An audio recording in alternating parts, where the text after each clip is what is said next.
So, Robbie, can you tell me a little bit more about AFTV, the beginnings of AFTV? AFTV started back in 2012 with me, just a massive, passionate Arsenal fan. And I used to get very annoyed because I never used to see a platform where football fans could have a say about their club in video. And we only used to hear from like ex-players or pundits on TV. And I used to be like, what about the fans who go and watch their team week in, week out, every week? Why can't we hear from them? Absolutely. So I decided to start AFTV. I didn't have any experience in media or video or anything like that when it came to sports. I just had the idea, and yeah, started interviewing fans outside games, and over the years, it's just grown into this, massive phenomenon where we're like, it's now the biggest football fan channel in the world. We've got studios in London. We've got other channels as well, DR Sports, which is also a massively popular channel that's all about all football. And, yeah, it's just become quite a global brand success. now. So, Absolutely. Yeah. What was the craziest fan reaction that you've ever come across? The one that stands out with you? There's been a lot. There's been a lot of crazy fan reactions.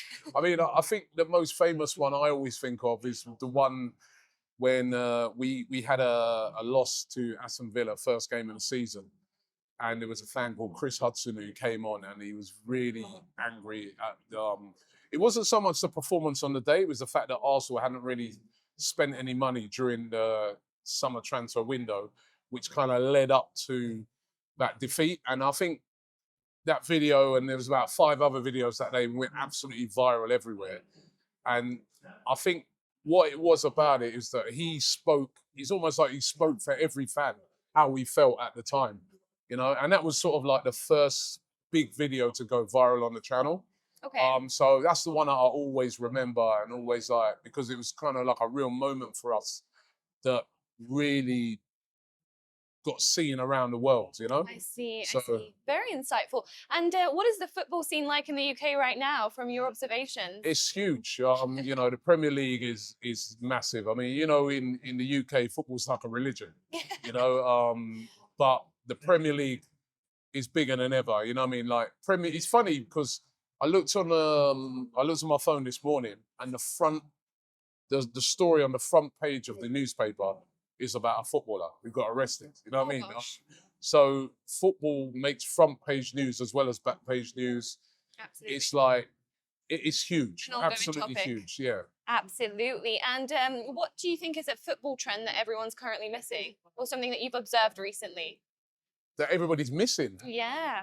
I don't know, like we seem to be all over everything. I don't know if there's anything that people are missing. I think with some of the big media companies, they are really starting to change now. They're really starting to realize that, you give fans what we've done over the years, which is really give fans a voice. A lot of them are learning that now they have to do it as well. So that's what you're seeing, a big change in your sort of legacy media companies when it comes to football, that they're really starting to change their approach, because they're realizing that if you don't, there's so many content creators now around football that they're losing a massive market share. So I think that's the biggest trend now, that you're seeing the legacy media companies now really recognize the sort of work like what we do, and looking at changing their approach when it comes to how they broadcast football. Absolutely. And what was your biggest career risk so far? Biggest career risk? Well, listen, this was a career risk. I know when I first started it, I was working full time at the same time for about the first 3 years. Okay. I used to work as a building surveyor. So when I was doing that at first, I still was doing my job was financing it, because I didn't get any loans or anything to start this business off. I self-financed it. And then I guess the risk is that you get to that moment where you have to decide, what you want to do next. Do I leave my job and go for this 100% or not? And a lot of people always ask me the question and say, well, was you making enough money off of this that you could walk away? And I always say to them, no, I wasn't. But you get to that stage where it's like, I'm only going to be able to know if I can do that if I take that risk now. So that was my biggest risk then, because I had a family, a mortgage to pay, and it was a big decision to make. But I just backed myself. I was like, nah, I can see that this can be something really big. Absolutely. And I went for it. So that was the biggest risk at the time. Incredible, very inspirational. And if there was one piece of advice that you'd give our UK entrepreneurs today, what would it be? Go for it. Go for it. Never, you know, if you've got an idea and you think is something that can be successful, go for it. And also seek advice off of the right people.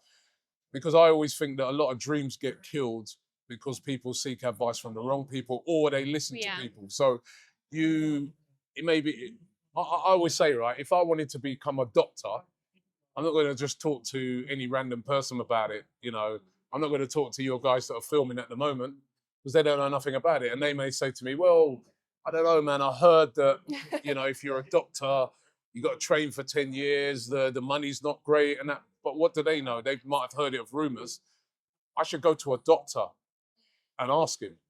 And he's going to be able to fill me in and he's going to be able to give me a more accurate, stare on what it would be like. But go for it, you know what I mean? Because I think, and my thing, what I always say to people all the time is try to remove fear.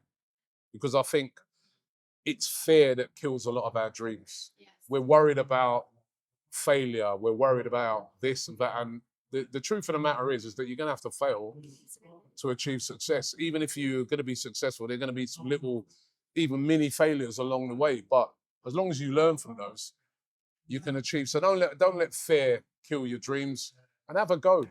Have a go. If you don't have a go, all the biggest entrepreneurs, they had a go, didn't they? Absolutely. Right. Absolutely. And You have some of them have had a go multiple times. Yes. It's not, people think they look on it and they think that somebody just started something and it blew up and that was it. No, I think if you actually read up on a lot of the best entrepreneurs, they've had a go a lot of times. They failed a few times. Yeah. That's how they made it. Yeah. Well, thank you so much, Robbie. It No, was thank you very much. Pleasure to No, speak thank to you. you. Thank you.